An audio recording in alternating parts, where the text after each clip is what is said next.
Mesdames, Mesdemoiselles, Messieurs, on se retrouve donc pour cet avant-dernier cours de la saison de notre Ulpan. Ça va très bien tomber puisque entre ce soir et la semaine prochaine, on va terminer les lettres de l'alphabet. Et évidemment, je vous encourage vivement à réviser pendant tout l'été afin qu'à la rentrée, on puisse reprendre notre cours avec ce qu'on appelle traditionnellement les faux débutants. C'est-à-dire que tous ceux qui participeront au cours sont ceux qui sauront théoriquement déjà lire et écrire. Le fascicule d'écriture, vous l'obtiendrez d'ici là. Et on va commander également pour la rentrée le fameux nouvel ouvrage dont je vous ai parlé pour démarrer, mais sur les chapeaux de roue, pour apprendre à parler vraiment. D'accord ? N'oubliez pas. Alors, on reprendra vraisemblablement soit le mercredi soir, soit le dimanche soir, après consultation avec ceux qui participent au cours, et sans doute dès le début du mois de septembre. D'accord ? Donc, en tout cas, sachez que notre dernier cours, ce sera le mercredi soir prochain. Donc, nous sommes ici à la lettre P qui, comme son nom l'indique, se prononce exactement comme le P en français. Rappelez-vous, cette lettre, tantôt elle a un point, tantôt elle n'a pas de point. Quand elle a un point, elle se prononcera P. Quand elle n'a pas de point, elle se prononcera F. On le verra à la page d'après. Donc, souvenez-vous, P point. C'est un moyen mnémotechnique. Elle se prononce P et se lit avec la voyelle qui l'accompagne. Sa valeur numérique est 80. D'accord ? Voilà. Vous avez le P comme dans le mot kippa. Vous voyez, ici, on vous le montre très, très bien. Et on y va. On va comme d'habitude. On fait première ligne, deuxième, etc. Alors, première ligne, vous répétez après moi. Donc, pas. Allez-y. P, pi, pou, pa, pe, po, pou. Non. D'abord, il y a deux fois po. Po, pou et pi. Ensuite, p, pa, pe et po. Alors, on reprend tous ensemble, du début jusqu'à la fin. On y va. 1, 2. Pa, pe, pi, pou, pa, pe, po, pou, pi, pe, pa, pe, po. Parfait. Nous passons à la troisième ligne, on y va. Pile. Pile, comme vous le voyez avec l'illustration, c'est un éléphant. Pile. Ensuite, paramon. Répétez. Prononcez bien le raïn. Paramon. Paramon, c'est une cloche. Ensuite, panas. Encore. C'est quoi panas? Une torche, exactement, une lampe torche. Ensuite, pamote.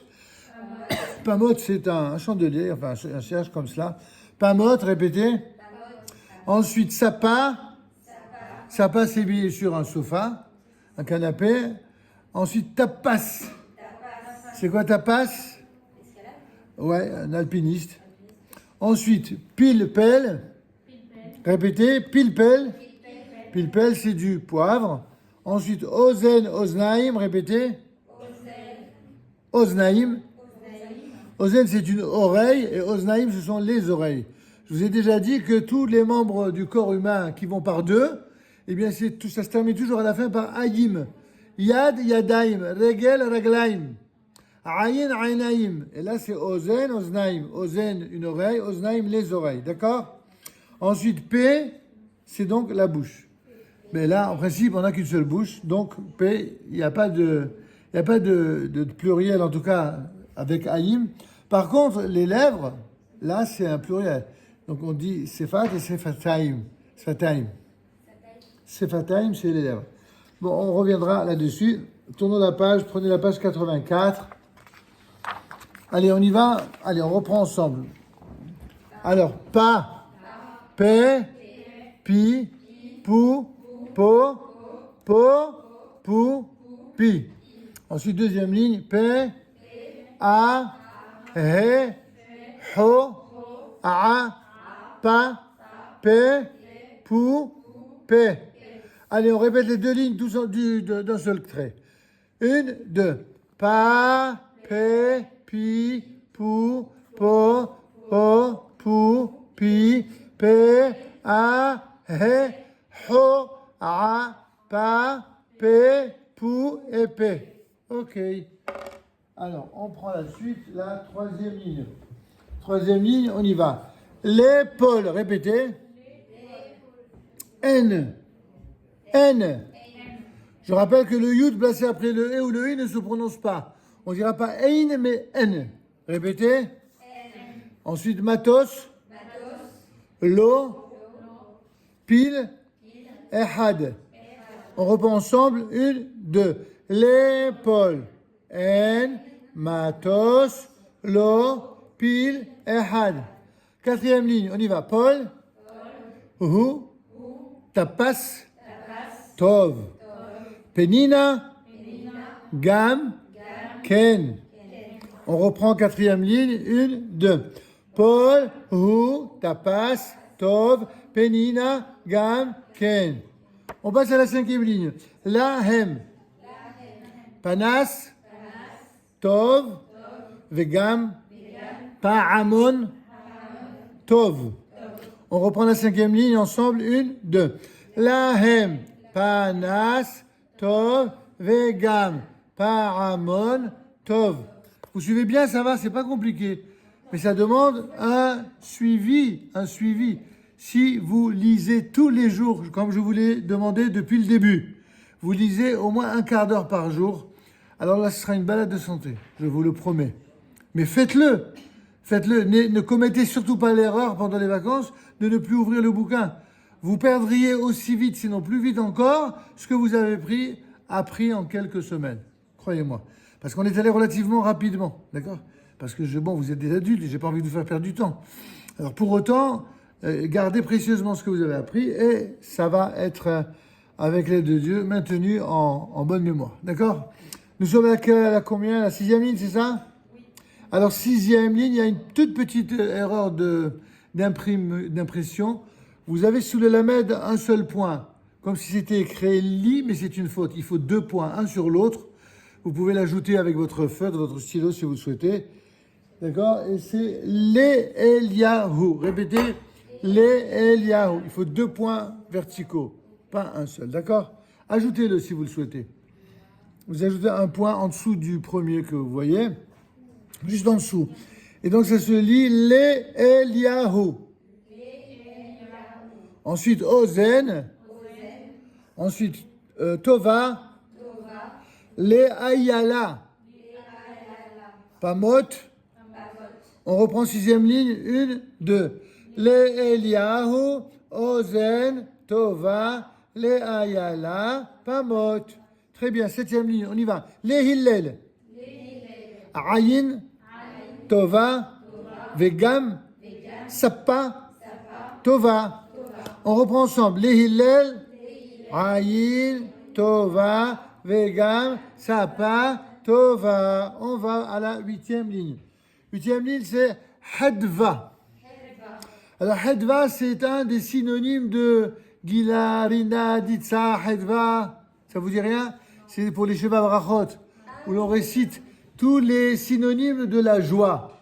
La joie, l'allégresse, l'exultation, l'extrême jouissance du bonheur, etc. Tout ça, c'est des synonymes. Et Hadva, c'est une joie qui est tellement forte à en donner de la chair de poule. Hadva, ça vient de Hidduddin. Hidduddin, c'est la chair de poule. D'accord ? Hadva, répétez. Ensuite, Ola, la pile. Hi, Al, Yad, Hanna. On reprend ensemble. 1, 2. Hadva, Ola, la pile. Hi, Al, Yad, Hanna. C'est bon ?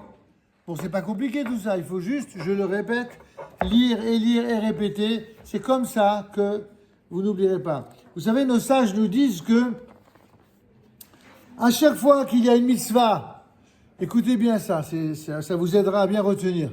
Chaque fois que dans la Torah il y a une mitzvah de zachor, de se souvenir, il y a juste après, des fois dans le même verset, la mitzvah de l'otishka, n'oublie pas. Et nos sages évidemment de poser la question, mais s'il y a une mitzvah de se souvenir, alors ça semble presque évident qu'il y a une mitzvah de ne pas oublier. Pourquoi on me dit 2 évidences apparemment non nécessaires, ou en tout cas presque une redondance, pour nous apprendre d'abord qu'il y a une mitzvah positive de se souvenir, et une mitzvah, une défense, donc d'oublier. Il ne faut pas oublier. Mais c'est pas ça, ça c'est que dans la forme. Dans le fond, ça signifie que la seule et unique raison pour laquelle quelqu'un serait amené à transgresser le Lotishka, n'oublie pas, c'est parce qu'il a d'abord transgressé, souviens-toi. Ça veut dire que si tu ne veux pas avoir à transgresser le Lotishka, alors ne transgresse pas le souviens-toi. Aussi longtemps que tu maintiens le souvenir et la mémoire, alors tu crées les conditions pour en même temps respecter le Lotishka. Et ceci est intéressant parce que ceci est vrai non seulement pour l'étude de la Torah, pour étudier la Torah, pour comprendre la Torah et pour ne pas l'oublier. Il faut l'entretenir toute sa vie. Dieu nous a donné une vie dans le seul et unique but de nous remplir de la Torah afin d'être à son service pour l'humanité tout entière. Le rôle d'un juif, c'est de briller par la Torah. Sans la Torah, il est impossible de réaliser ce pourquoi Dieu nous a choisis parmi toutes les nations. Et quand malheureusement un juif n'a pas eu la chance d'apprendre cela depuis sa plus tendre enfance, quand un juif en est encore à imaginer que la Torah c'est une affaire d'étiquette, c'est une affaire de regard des autres, alors il peut passer toute sa vie à côté. Toute sa vie. Il peut même aller dans les synagogues, il peut aller dans les bâtiments midrashot, il peut regarder des vidéos à l'infini. Et en vérité, rien du tout. Il n'y a rien qui passe, il n'y a rien qui entre. Il se souvient de rien et il oublie tout. Tout simplement parce qu'il n'a pas compris ce que c'est que la mitzvah de Zachor. C'est également, pour terminer, la mitzvah de se souvenir de ce que nous a fait Amalek. Amalek, c'est-à-dire un ennemi d'Israël qui n'est pas comme n'importe quel ennemi. Malheureusement, des ennemis en Israël, il y en a eu beaucoup. Mais tous les ennemis ne se ressemblent pas. Il y a des ennemis qui sont ennemis pour de mauvaises raisons et qui pourraient même disparaître de leur statut d'ennemi et devenir amis. Mais il y a des ennemis qui ne cesseront jamais d'être ennemis. Vous savez pourquoi ? Parce que leur raison d'être dans le monde, c'est d'anéantir et d'exterminer la totalité du peuple d'Israël. Cet ennemi-là, c'est celui qu'on appelle Amalek. Amalek, c'est celui qui ne peut pas supporter de vivre dans un monde où il reste un seul juif en vie. Le Amalek, c'est non seulement Amalek, le petit-fils de Esav, mais c'est aussi un certain Haman, à l'époque de l'histoire de Purim, si vous vous souvenez. C'est également Hitler et Marchebo, c'est le Hamas, c'est tous ces gens qui ont pour seul et unique désir de massacrer les Juifs jusqu'au dernier.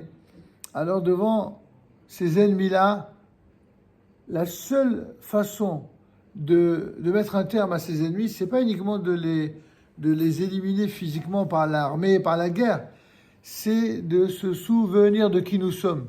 Aussi longtemps que le peuple d'Israël se souvient de qui il est, ces ennemis-là, eh bien, ils ne peuvent pas gagner leur combat. Mais si le peuple d'Israël se souvient de qui il est, et n'oublie jamais quel doit être son devoir et son rôle, alors ces ennemis-là, c'est eux qui tomberont, et pas le peuple d'Israël. Bon, tout ça pour vous dire que la mitzvah de se souvenir, c'est la mitzvah fondamentale pour toute forme d'étude. Et c'est ce que je vous recommande pour votre étude à vous. Vous pourrez faire de ce cours-là quelque chose de merveilleux dont vous serez fiers, dont vous serez heureux, et qui va vous amener à une progression qui sera constante. Mais vous pouvez aussi créer un blocage et ne plus avancer. Ça dépend que de vous. D'accord ? Donc, Zachor, souvenez-vous, c'est le cas de le dire, ne restez pas trop longtemps sans lire et réviser en permanence. Nous sommes à la lettre F, qui est rien d'autre que la même lettre, simplement avec un point c'est P et sans point c'est F. Et vous avez juste à côté ce qu'on appelle le F sophite ou alors le F final. Il fait partie des 5 lettres qu'on appelle Menatzper. Qu'est-ce que c'est Menatzper ? C'est le Nun, le Tzadi, le P et le Chaf. Même Nun, Tzadi, P et Chaf, ces lettres-là, elles ont une calligraphie différente lorsque elles apparaissent au début ou au milieu d'un mot et lorsqu'elles apparaissent à la fin du mot. C'est ça Otiyot Menatzper. Donc vous avez ici le fait au début, au milieu du mot et là le fait final ou fait sophite en hébreu. C'est bon ? Alors nous sommes à la page 87 et on attaque. Première ligne. Fa, fait, fi, fou. Ensuite fa, fait, faux, faux, fou, fi. On reprend la première ligne ensemble. 1, 2.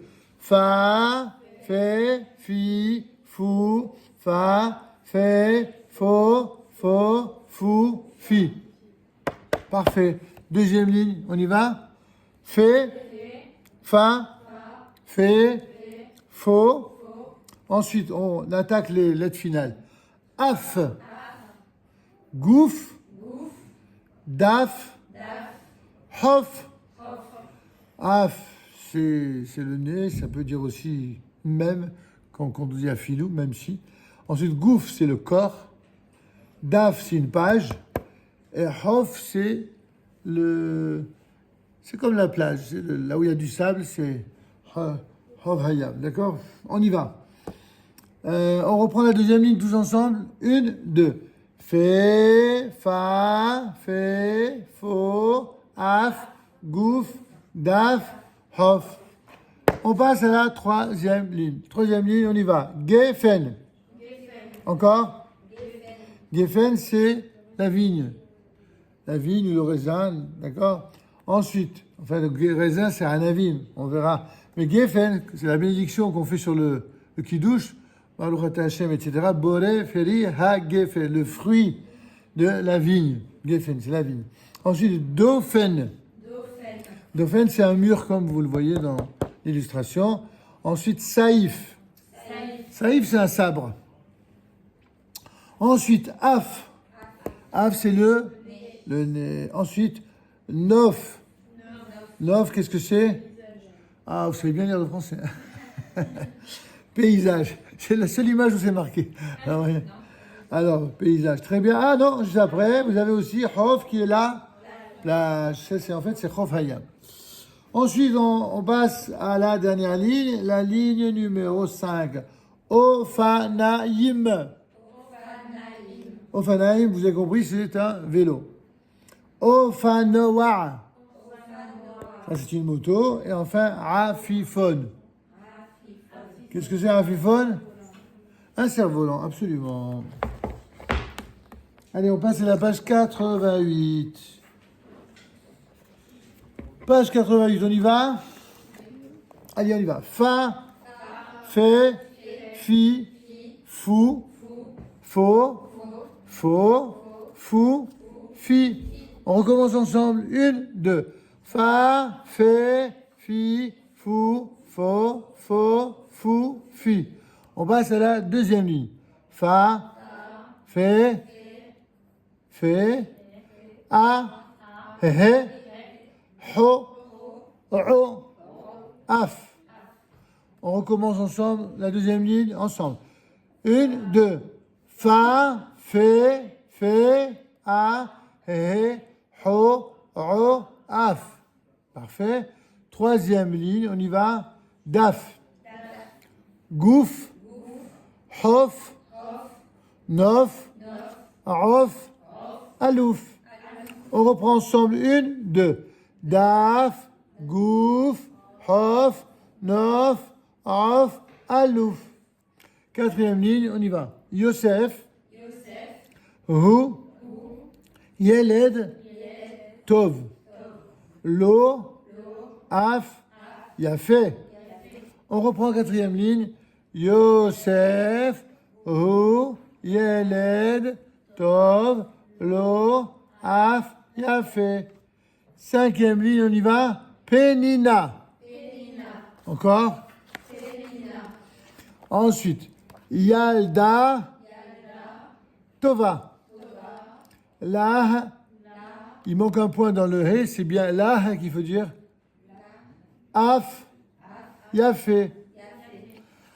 On reprend la cinquième ligne ensemble. 1, 2. Penina, Yalda, Tova, La, Af, Yafé. On passe à la sixième ligne. Le Yosef. Ofanoa.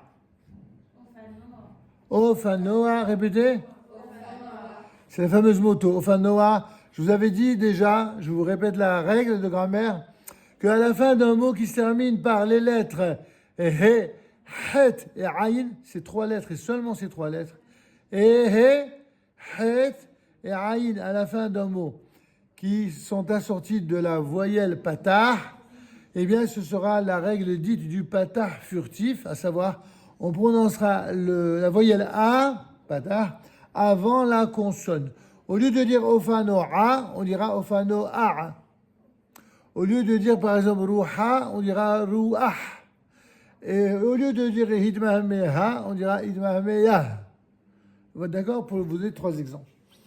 Allez, on continue. Lipenina. Lipenina. Ensuite, ofanaim. On reprend la 6e ligne ensemble. 1, 2. Le Yosef, ofanoa, lipenina, ofanaim. 7e ligne. On y va. Le Hillel. Afifon. Vegam. Le Hanna. Afifon. On reprend 7e ligne ensemble. Le Hillel, Afifon, Vegam, Le Hanna, Afifon. Ça va, vous suivez? C'est bon? 8e ligne. C'est bien d'être concentré. Alors, 8e ligne, on y va. Hillel, Vehanna, Holchim, Al, Ha'hof, Hannae. On reprend. Hillel ve'Hanna, Holechim, Al, Ha'hof, Hannae. C'est parfait. Bon, eh bien, écoutez, mes amis, on a terminé nos différentes pages de P, F et F final. On va passer à présent à la page 90, lettres Tzadé et Tzadé final.